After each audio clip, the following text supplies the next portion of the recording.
Hi friends, ഇന്ന് നമ്മൾ ഉണ്ടാക്കാൻ പോകുന്നത് ഒരു സ്പെഷ്യൽ ചമ്മന്തിയാണ്. ഇതിനാവശ്യമായ സാധനങ്ങൾ: 4 ടേബിൾ സ്പൂൺ ഉഴുന്ന്, വറ്റൽമുളക് ഒരു 6-7 എണ്ണം, അത് നമുക്ക് എരിവിനനുസരിച്ചിട്ട് എടുക്കാം. കായം ചെറിയ കഷ്ണം, അത് കട്ടക്കായ ആയതുകൊണ്ടാണ് ഒരു ചെറിയ കഷ്ണം. കായപ്പൊടി ഉണ്ടെങ്കിൽ 1 ടേബിൾ സ്പൂൺ.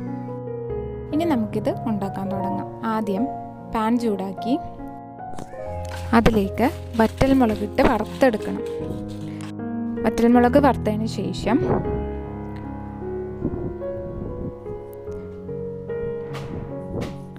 ഉഴുന്നും കായവും വറുക്കണം.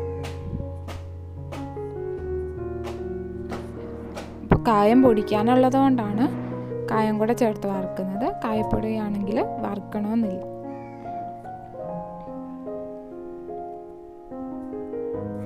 ഇത് നല്ലതുപോലെ വറുത്തതിന് ശേഷം വാങ്ങി വയ്ക്കുക.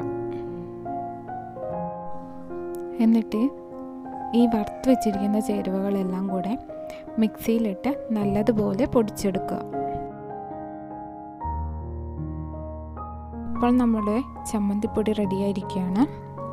ഈ ചമ്മന്തിപ്പൊടി നമുക്ക് കുപ്പികളെല്ലാം അടച്ച് സൂക്ഷിക്കാം.